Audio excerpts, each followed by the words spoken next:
ಓಂ ನಮಃ ಶಿವಾಯ. ನಮಸ್ತೆ ಪ್ರಿಯ ವೀಕ್ಷಕರೇ, ಮಹಾಯೋಗಿ ಜ್ಞಾನ ತಾಣಕ್ಕೆ ತಮ್ಮೆಲ್ಲರಿಗೂ ಸ್ವಾಗತ.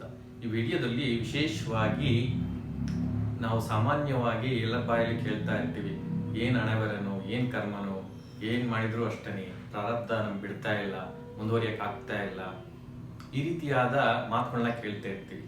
ಈ ವಿಡಿಯೋದಲ್ಲಿ ನಾನು ಕರ್ಮದಿಂದ ಭಾಗ್ಯನ ಬದಲಾಯಿಸ್ಬೋದಾ, ಹಾಗೆ ಈ ಭಾಗ್ಯ, ಹಣೆಬರಹ, ಫೇಟ್ ನಮ್ಮ ಜೀವನದಲ್ಲಿ ಎಷ್ಟು ಪರ್ಸೆಂಟ್ ಪ್ರಭಾವ ಬೀರುತ್ತೆ ಅದನ್ನ ತಿಳಿಸ್ಕೊಡ್ತೀನಿ, ಹಂತವಾಗಿ ತಿಳಿಸ್ಕೊಡ್ತೀನಿ. ವಿಡಿಯೋದ ಕೊನೆಯವರೆಗೂ ನೀವು ಮಿಸ್ ಮಾಡದೆ ನೋಡಿ, ಇದು ತುಂಬಾ ಇಂಪಾರ್ಟೆಂಟ್ ಆಗಿರುತ್ತೆ. ಪ್ರತಿಯೊಬ್ಬ ವ್ಯಕ್ತಿಯು ಜನಿಸಿದಾಗ ತನ್ನ ಪೂರ್ವ ಜನ್ಮದ ಕರ್ಮಗಳನ್ನು ಹೊತ್ಕೊಂಡು ಹುಟ್ಟುತ್ತಾನೆ. ಸೊ ಆ ಕರ್ಮದ ಅನುಸಾರನೇ ಅವನಿಗೆ ಪರಿಸರ, ತಂದೆ ತಾಯಿ, ಅಣ್ಣ ತಮ್ಮ, ಅಕ್ಕ ತಂಗಿ, ಅವನಿಗೆ ಬೇಕಾದಂತ ಎಲ್ಲ ವ್ಯವಸ್ಥೆಗಳು ಅವನ ಪೂರ್ವಜನ್ಮದ ಕರ್ಮದ ಅನುಸಾರನೇ ಸಿಗ್ತವೆ.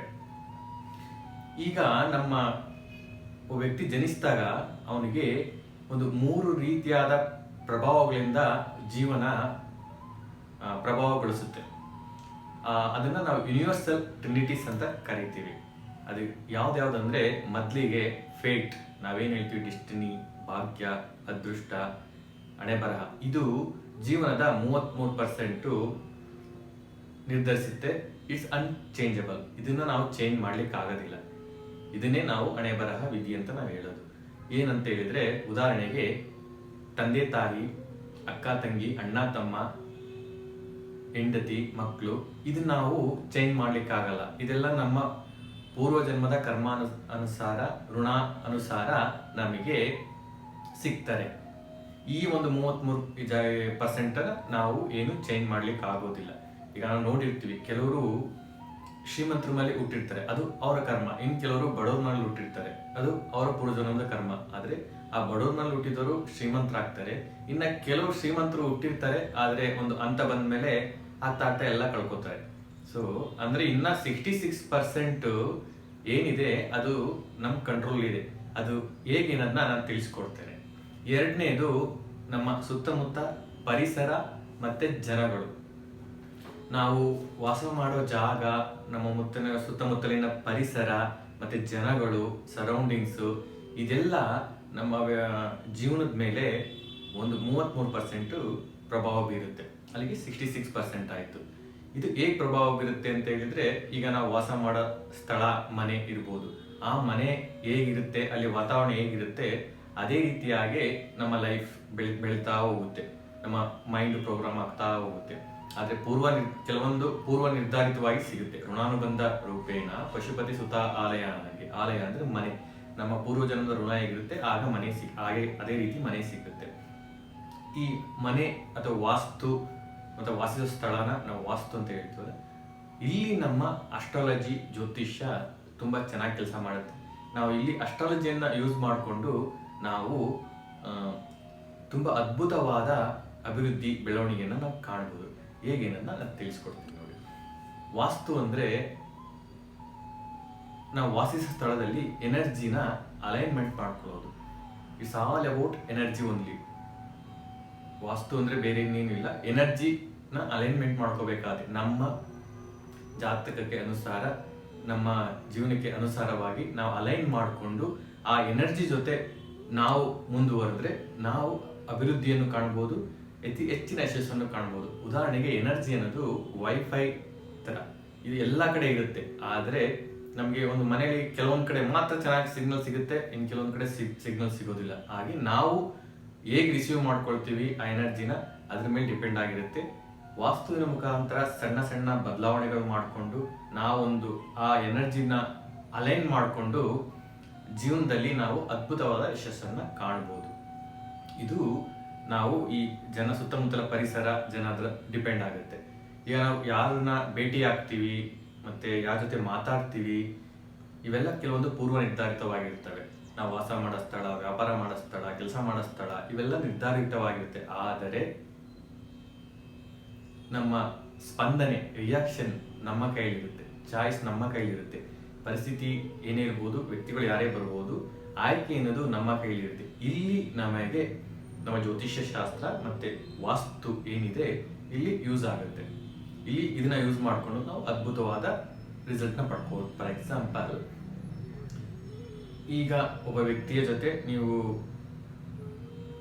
ಗಲಾಟೆ ಮಾಡ್ಕೋಬಹುದು, ಈ ರೀತಿಯಾದ ಒಂದು ಜಾತಕದಲ್ಲಿ ಇದ್ದಾಗ ಅದನ್ನ ನಾವು ಹೇಗೆ ಆ ಪರಿಸ್ಥಿತಿ ಬಂದಾಗ ನಿಭಾಯಿಸಬೇಕು ಅನ್ನೋದು, ನಿಭಾಯಿಸ್ಕೊಂಡು ಹೋಗಿ ಜೀವನನ ಬೆಟರ್ ಮಾಡ್ಕೋಬೇಕಾದ್ರು ನಮ್ಮ ಕೈಯಲ್ಲೇ ಇರುತ್ತೆ. ಇದು ಎರಡನೇದಾಯ್ತು. ಇನ್ನು ಮೂರನೇದು ಇಚ್ಛಾಶಕ್ತಿ, ಪ್ರೀವಿಲ್, ಪುರುಷಾರ್ಥ. ಇದು ಪೂರ್ತಿ ನಮ್ಮ ಮೇಲೆ ಡಿಪೆಂಡ್ ಆಗಿರುತ್ತೆ.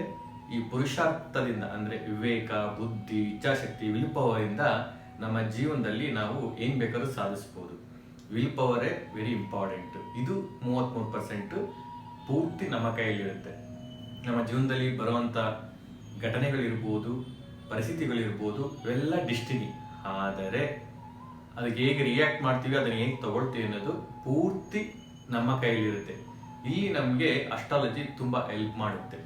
ಹೇಗೆ ಅಂತ ಹೇಳಿದ್ರೆ, ಫಾರ್ ಎಕ್ಸಾಂಪಲ್, ಒಬ್ಬ ವ್ಯಕ್ತಿಗೆ ಅವರ ಲಗ್ನಾಧಿಪತಿ ಷಷ್ಠ ಭಾವದಲ್ಲಿದ್ದರೆ ನಮ್ಮ ಶಾಸ್ತ್ರೀಯ ಗ್ರಂಥಗಳು, ಪೂರ್ವ ಗ್ರಂಥಗಳು ಏನು ಹೇಳಿರುತ್ತೆ, ಅವರು ತುಂಬಾ ಯಾವಾಗಲೂ ಗಲಾಟೆಯಲ್ಲಿ ಇರ್ತಾರೆ, ಆರೋಗ್ಯ ಸರಿ ಇರೋದಿಲ್ಲ, ಋಣಬಾಧೆಯಲ್ಲಿ ಇರ್ತಾರೆ, ಈ ರೀತಿಯಾಗಿ ಹೇಳುತ್ತೆ.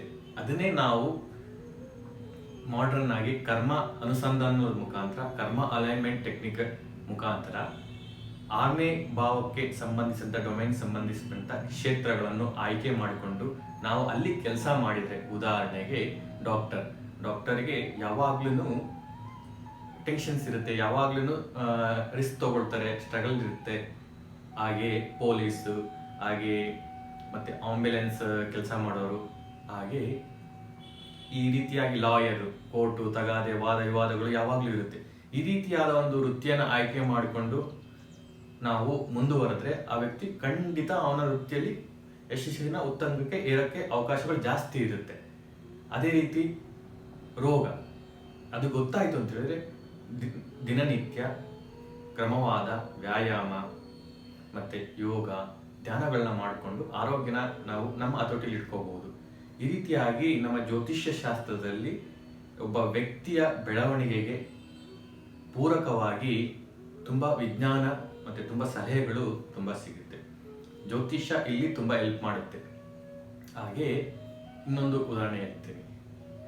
ಒಬ್ಬ 10th ಲಾರ್ಡ್ ಜಾತಕದಲ್ಲಿ 10th ಲಾರ್ಡ್ 8th ಹೌಸಿಗೆ ಬಂದ್ರೆ ನಮ್ಮ ಪೂರ್ವ ಗ್ರಂಥಗಳು, ಶಾಸ್ತ್ರೀಯ ಗ್ರಂಥಗಳು ಏನ್ ಹೇಳುತ್ತೆ ಅಂತ ಹೇಳಿದ್ರೆ, ಆ ವ್ಯಕ್ತಿ ಜಾಬಲ್ಲಿ ತುಂಬಾ ಡೌನ್ ಫಾಲ್ ಆಗ್ತಾರೆ, ಯಾವುದೇ ರೀತಿ ಏರುಗತಿ ಇರೋದಿಲ್ಲ, ತುಂಬಾ ಸ್ಟ್ರಗಲ್ ಮಾಡ್ತಾರೆ, ಆಕಸ್ಮಿಕ ಘಟನೆಗಳಿಂದ ಅವರು ತುಂಬಾ ನೊಂದುಕೊಳ್ಳುತ್ತಾರೆ, ನೋವನ್ನು ಅನುಭವಿಸ್ಬೇಕಾಗುತ್ತೆ ಅಂತ ಹೇಳ್ತಾರೆ.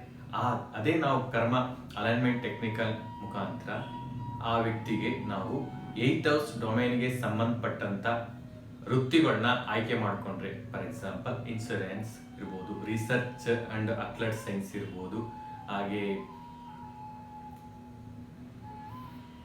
ಗುಪ್ತ ವಿಜ್ಞಾನ, ಸಂಶೋಧನೆ, ರಹಸ್ಯ ವಿಜ್ಞಾನ, ಈ ತರ ಮ್ಯಾನುಫ್ಯಾಕ್ಚರಿಂಗ್ ಇಂಡಸ್ಟ್ರಿ, ಈ ತರ ಒಂದು ಕ್ಷೇತ್ರಗಳಲ್ಲಿ ಅವರು ವೃತ್ತಿಯನ್ನು ಆಯ್ಕೆ ಮಾಡ್ಕೊಂಡು ಕೆಲಸ ಮಾಡಿದ್ರೆ ಅವ್ರಿಗೆ ಯಾವುದೇ ರೀತಿಯಾದ ತೊಂದರೆಗಳಾಗಲಿ ಡೌನ್ಫಾಲ್ ಇರಲ್ಲ. ಅವ್ರ ವೃತ್ತಿಯಲ್ಲಿ ಅದ್ಭುತವಾಗಿ ಯಶಸ್ಸನ್ನು ಕಾಣ್ತಾರೆ, ಹಾಗೆ ಜೀವನದಲ್ಲಿ ತುಂಬಾ ಸಂತೋಷವನ್ನು ಅನುಭವಿಸ್ತಾರೆ.